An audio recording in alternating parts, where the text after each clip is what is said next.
ڈرامے جو تاریخی بنائے جاتے ہیں تو ڈرامے دیکھنا تو ہم جائز نہیں کہتے، اس میں بے حیائی بھی ہوتی ہے، مگر جو بنانے والے ہیں وہ کہتے ہیں کہ ایک ماحول جب کریٹ کیا جاتا ہے، ایک ماحول دکھایا جاتا ہے، اس سے تاریخ اور ہسٹری آپ کے دماغ میں زیادہ اچھی طرح سے بیٹھتی ہے۔ تو طیب اردگان نے ڈرامہ بنایا نا، ارطغرل بڑا مشہور ڈرامہ چل رہا ہے، بہت دنیا دیکھ رہی ہے، تو میں ڈراموں کو جائز نہیں کہتا، لیکن جو لوگ فلمیں دیکھ رہے ہیں پہلے سے بے حیائی کے کاموں میں پڑے ہوئے ہیں اور غلط چیزیں دیکھ رہے ہیں، تو ہم ان کو کم از کم یہ مشورہ دیتے ہیں کہ یار انڈین فلمیں دیکھنے سے بہتر ہے یہ جو آج کل وہ ڈرامے جو ہمارے فیملی سسٹم کو تباہ و برباد کر رہے ہیں، جب تم نے دیکھنا ہی ہے تو کم از کم ایک کم درجے پر آ جاؤ نا، اس کو دیکھ لو، تو اس سے تو پھر بھی بہتر ہے کہ کم از کم تمہیں ہسٹری تو پتہ چلے گی، کم از کم تمہیں یہ تو پتہ چلے گا مسلمانوں کی تاریخ کیا تھی۔ اور ایسے صرف دعاؤں سے کام نہیں بنا، انہوں نے بڑی بڑی قربانیاں دی ہیں۔ سلطان محمد فاتح نے بہت بڑی قربانی دے کے قسطنطینیہ فتح کیا تھا، دنیا کی سب سے بڑی توپ بنائی تھی اس نے، اور آج ہماری صرف باتیں توپ ہیں، باتیں ایسی کریں گے جیسے بہت بڑی توپ ہیں ہم، کوئی عمل ہمارے کیا ہیں زیرو، نہ سائنس میں آگے، نہ ٹیکنالوجی میں آگے، نہ مذہب میں آگے۔ وہ ٹیکنالوجی کی دنیا میں بہت آگے تھے، سائنس کی دنیا میں بہت آگے تھے۔ سلطان محمد فاتح نے جب قسطنطینیہ کو فتح کرنے کا ارادہ کیا، استنبول کو، نبی کی پیش گوئی تھی کہ میری امت میں جو طبقہ استنبول جو فتح کرے گا نا وہ جنتی ہے، تو صحابہ کے دور سے کوششیں ہو رہی تھیں، اور استنبول میں 1000 سال سے خلافت قائم تھی عیسائیوں کی، اور اسے کوئی فتح کر نہیں سکتا تھا۔ ابو ایوب انصاری رضی اللہ تعالیٰ عنہ گئے، وہ نہیں فتح کر سکے، ان کی قبر وہیں بنی، بڑے حملے ہوتے رہے، اتنی چوڑی دیوار میں نے خود دیکھی، اس کی میں نے ویڈیو بھی بنائی تھی، اور اتنی لمبی دیوار شہر کے گرد کہ اس کو ناممکن اسباب کی دنیا میں، ایئر اٹیک تو ہوتے نہیں تھے نا اس زمانے میں، جانا تو پیدل فوج نہیں تھا، جائے گی کہاں سے بھائی، چڑھے گی کیسے اس پہ، سیڑھیاں لگا کے جو چڑھتے تو اوپر انہوں نے گرم تیل گرم ہوتا تھا، اس کے دیگ رکھے ہوئے ہوتے تھے، تو وہ دیگ الٹتے تھے تیل ڈال کے، کوئی چڑھ نہیں سکتا تھا، بہت زبردست ڈیفنس تھا، کوئی میلی آنکھ اٹھا کے دیکھ نہیں سکتا تھا، اور جتنی لڑائیاں ہوئی سب ناکام ہوئی تھیں۔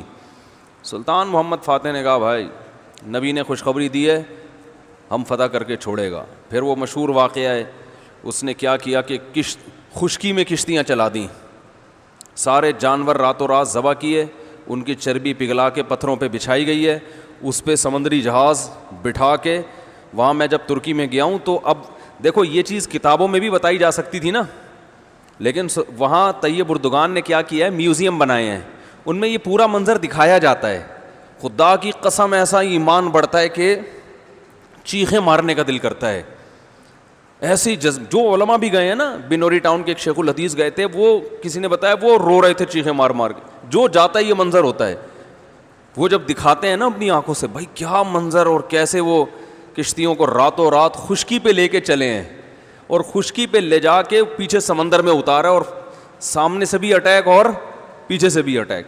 انگریزوں نے لکھا ہے، گوروں نے ہسٹری میں، کہ یہ اسباب کی دنیا میں ممکن نہیں ہے، بہت بڑا کارنامہ انہوں نے سر انجام دیا، اور راتوں رات۔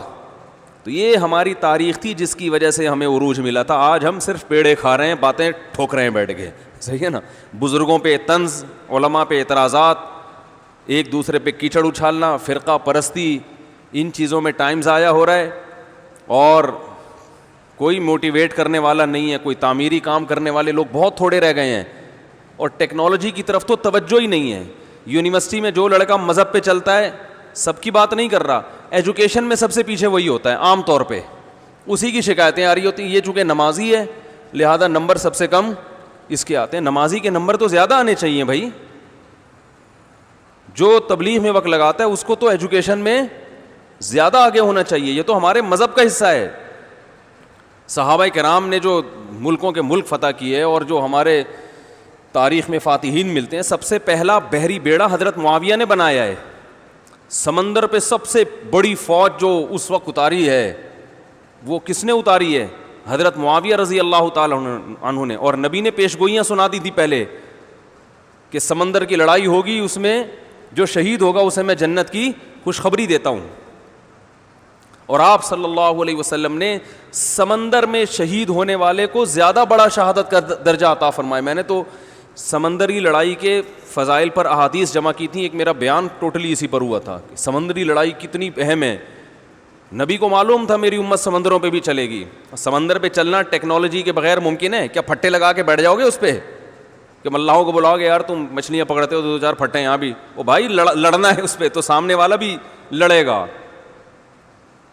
تو نبی صلی اللہ علیہ وسلم نے فرمایا جو سمندری لڑائی ہے, جو شخص سمندر پہ جہاد کرے گا اس کے جو چکر آئیں گے نا اس پہ بھی اللہ اس کو اجر دے گا. بڑی خوشخبری ہیں اس کے گناہوں کی معافی کی, کیونکہ آپ کو پتا تھا کہ امت جب تک سمندر پہ کو فتح نہیں کرے گی اور سمندر پہ سفر نہیں کرے گی یہ اس دنیا پہ حکومت نہیں کر سکتی. تو حضرت معاویہ نے جو پہلا بیڑا بنایا اس کے امیر کو امیر البحر کہتے تھے. بحر کہتے ہیں سمندر. یہ امیر البحر کی ٹرم یہ انگلش میں منتقل ہوئی ہے جس کو ایڈمرل کہا جاتا ہے. بہت ساری فوجی اصطلاحات اور سائنسی اصطلاحات عربی سے انگلش میں ٹرانسفر ہوئی ہیں, عربی سے انگلش میں گئی ہیں. آج میڈیکل سائنس میں بہت سے الفاظ ایسے ہیں جو عربی سے انگلش, مسلمان سائنسدانوں کے تھے وہ, لیکن اب دیکھو حال کیا بنا دیا. ایک نمبر کے سست نمازیوں کی حالت تو دیکھ لو جا کے. سب سے سست ترین جو ہوگا وہ دیندار بنا ہوا ہوگا.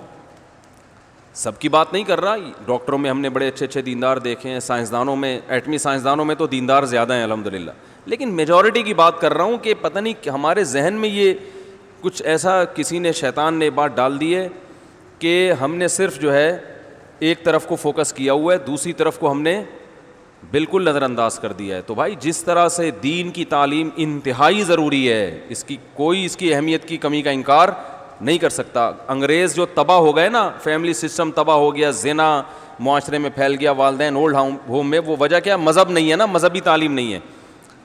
لیکن ہم جو معاشی لحاظ سے تباہ ہو گئے اور ترقی میں پیچھے رہ گئے, وجہ کیا ہے؟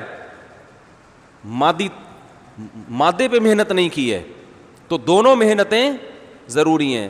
داؤد علیہ السلام کو روحانی ترقی بھی ملی اور اللہ نے آپ کے ہاتھ میں لوہا بھی پگھلایا. کیوں پگھلایا؟ تاکہ لڑیں, کیونکہ صرف نمازوں سے لڑائی ممکن نہیں ہے. ذکر کرتے تھے نا داؤد علیہ السلام, چاروں طرف سے پرندے جمع ہو جاتے تھے, ایسی خوبصورت آواز میں تلاوت کرتے تھے, ذکر کرتے تھے. وَالطَّيْرَ مَحْشُورَةً كُلٌّ لَهُ أَوَّابٌ, قرآن کہہ رہے پرندے, اور یا جبال اوبی ماہو والطیر. جب اللہ کا ذکر کر رہے ہیں پہاڑوں سے بھی لا الہ الا اللہ کی آوازیں آتی. یہ ذکر تھا, لڑنے کے لیے یہ نہیں ہے کہ اے داؤد ہم نے آپ کو ذکر بھی دیا اور آپ جو ہے روزے بھی رکھتے ہیں اور تہجد بھی پڑھتے ہیں, لہذا اب آپ کو تو اسلحہ بنانے کی ضرورت نہیں ہے, ویسے ہی فتح ہو جائے گی ایمان کی طاقت سے. نا نا نا نا نا, زرہیں بناؤ, قدر فی السرد, صحیح ہے نا, کڑیاں بناؤ, فوج تیار کرو, لڑائی کے لیے اصول بولتے کیوں نہیں بھائی, کچھ اور ہیں. تو دونوں چیزیں نہیں ہیں. داؤد علیہ السلام, سلیمان علیہ السلام کے گھوڑے بھی تو تھے, انہیں کیا ضرورت تھی گھوڑوں کی بھائی؟ کہتے میں اللہ کا اتنا عبادت گزار ہوں, میں اسباب اور وسائل کیوں, میں مصلی بچھاؤں گا, دعا مانگوں گا, ملک فتح ہو جائے گا.